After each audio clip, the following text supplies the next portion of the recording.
And welcome back to the Livingston Weekly, Livingston Parish News Weekly, whatever you'd like to call it. It is the Livingston Parish News podcast that we bring to you on a weekly basis, sometimes once, sometimes twice. This week we're giving you two. We had one earlier in the week where we interviewed Congressman Ralph Abraham, who is running for governor of Louisiana. And then we have this one where we're going to be talking about the parish's road program, just in general, what it is, how it's funded, and then talking specifically about what's being done in 2019. Thanks for joining us. My name is McHugh David. I'm publisher and editor of the news. And we, have pushed all this out on social media. These podcasts are free. You can find them www.livingstonparishnews.com/podcast. As mentioned, we push them out on our Facebook, Twitter. We have little snippets of them on Instagram, or you can listen to them online for free. We also push it out via Anchor FM, which is a podcast distribution platform, and it goes out to just about everything.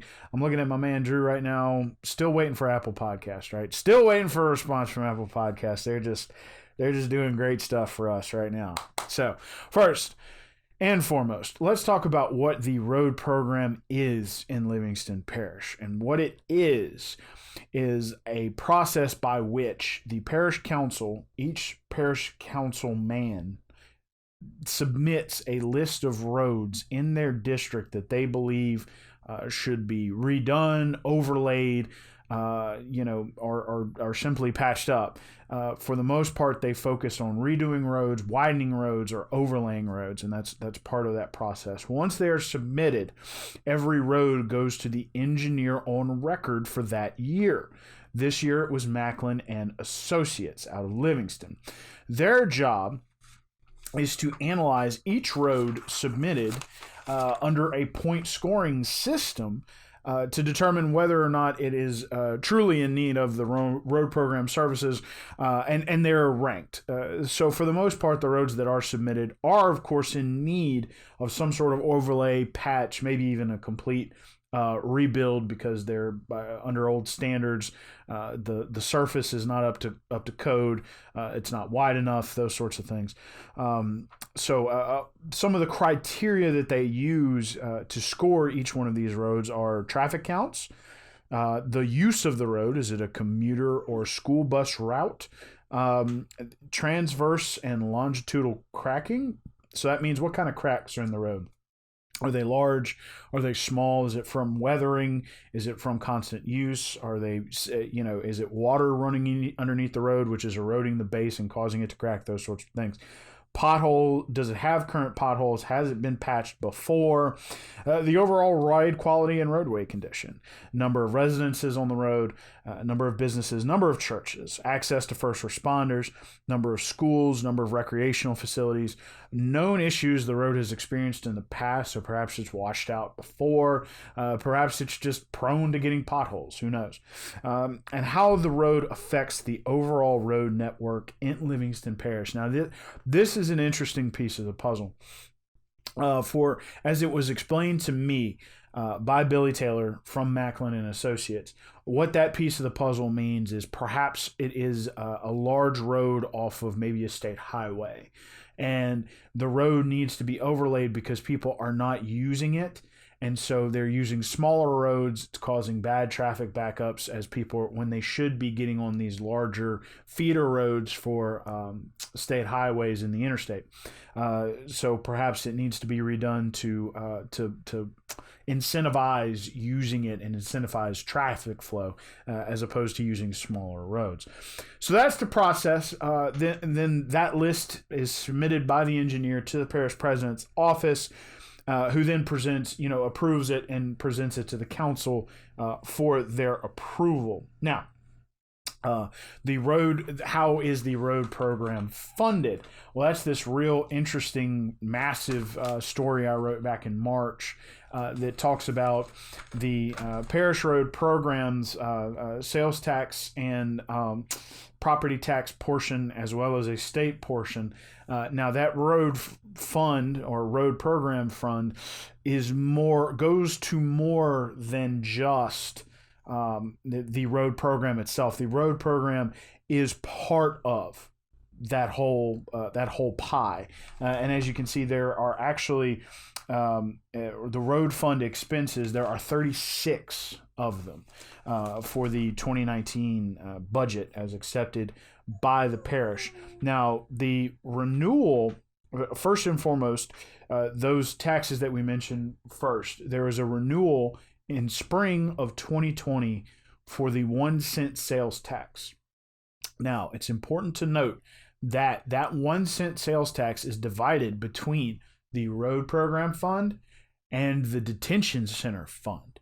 A quarter of it, so 0.25%, goes towards, it's 25% of that 1 cent sales tax goes towards the maintenance and the fund for the detention center, which is currently running a deficit and will not be paid off for another 2 years.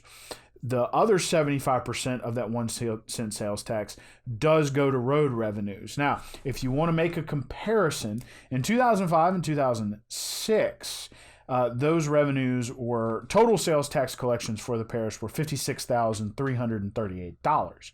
In 2017 and 2018, total sales tax collections were $103 million. So the comparison there is that the road program share in 05 and 06 was about $7 million. In 17 and 18, it was double that. It was about $14 million. Now, again, those are separated throughout 36 different expenses in the road program budget, and we will discuss those in just a second. The state portion of their funding is about $250,000. That can go up or down depending on if the legislature has any money to give that year. Also, the property tax raises about $2.5 million. It's a $5 million property tax. It raises about $2.5 million in revenue per year, giving you about $16 million total in between 16 and 17 million total for road use.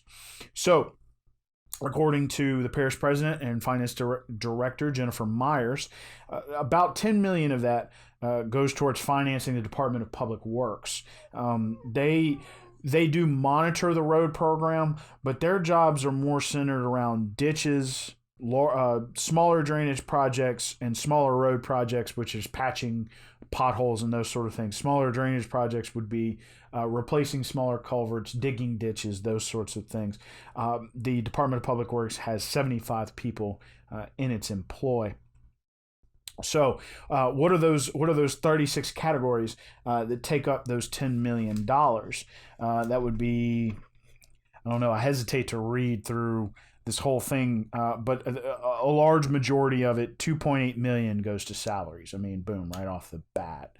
You also get about $4.6 million transfers to the road fund sinking program. That's where a lot of the discrepancy comes in from people looking on the outside in at this budget. So $10 million is used for the Department of Public Works. We've covered that. That should leave $6 to $7 million for the road program per year, but it doesn't. Why? That sinking fund is actually a debt payment on bonds issued in the late 2000s, in about 2006. They took out $50 million in bonds to cover 276 square miles of roadway, which was half of 500 square miles. At the time, it looked like the yield on those bonds would more than cover the payment. And then 2007 and 2008 happened, which is financial crisis, collapse. Those bonds lost a ton of value, and that turned from cover to that $4.6 million in debt payment. So that $6 million is cut immediately by 75% as they pay off the debt on those bonds. Just like the jail debt, that will also be paid off in 2 years. So you're looking at $4.7 million being moved back into the road program. After, after the Great Flood, the parish government expected a windfall of funds, which did happen. So they stayed off the road program in 2017. They didn't spend a whole lot of money on it. They held that money for matching grants, right? And when they came up for approval in 2017, they got the money. That was $16 million over 2 years, $8 million per year. So instead of only spending $1.5 million per year for 3 years, which would have been 2017, 18, and 19 for $4.5 million total, what you got was no money in 2017, but you got $6 million back into the program on top of the $1.5 million in 2018, and the same thing for 2019. The rest of that grant money is used for other projects. So that was a gamble, but it worked out. And it also gave them a little extra cushion as they wait for that 2021 payoff of those debts. So you'll be seeing a lot more roads being overlaid as part of the program this year, which would be the year 2019. Those overlays are looking to start about 30, 45 days after this was approved, which was at the July 11th Parish Council meeting. So you're probably looking at mid to late August before this starts. It usually takes until the end of the year for all the work to be completed because you have weather concerns once you get in the fall and the winter. Excuse me. Those lists of roads, which we have in our sweet magazine style, it was our Thursday feature. You can check it out it is our Thursday paper now. It's a lot more portable, a lot more durable, and I dare say it's a good read. So 17 roads will be redone as part of the road overlay program.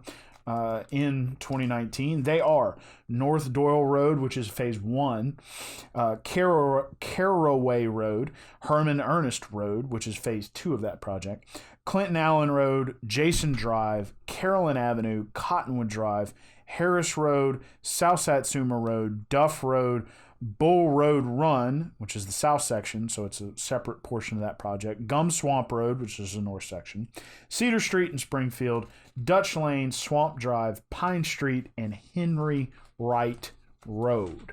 So those are your 17 roads as part of the 2019 road overlay program.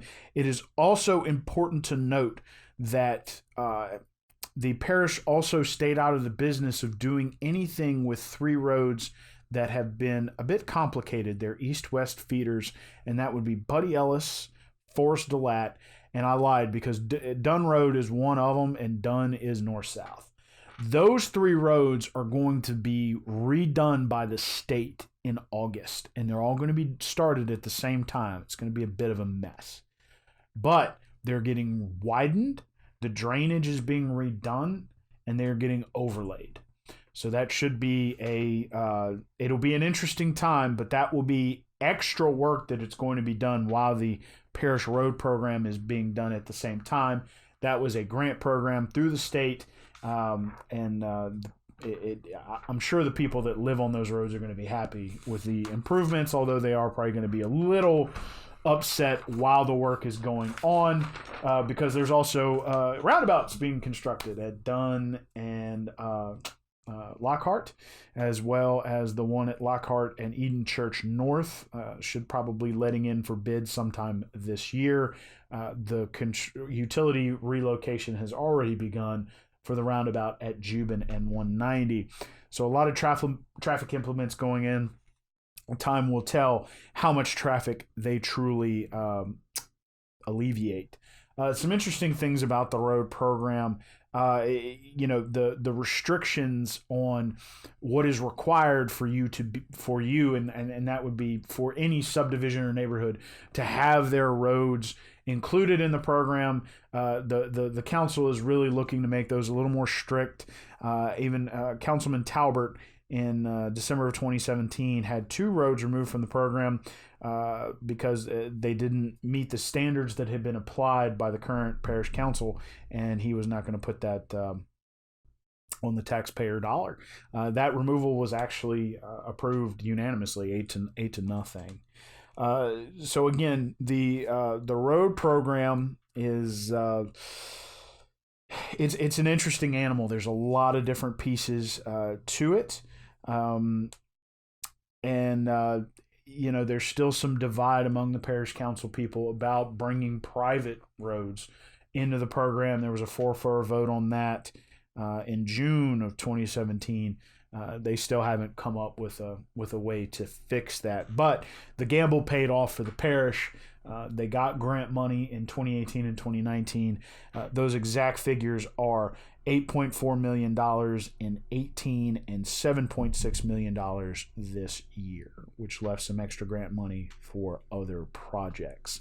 Again, thanks for joining us. We just went running through the road program, which is a big animal here in Livingston Parish, as we try to get 500 miles or probably more of roads overlaid just as quickly as we can before they have to be overlaid again. As Councilman Girlinghouse mentioned when he came on our morning show and on a podcast, we haven't built a new road in some time.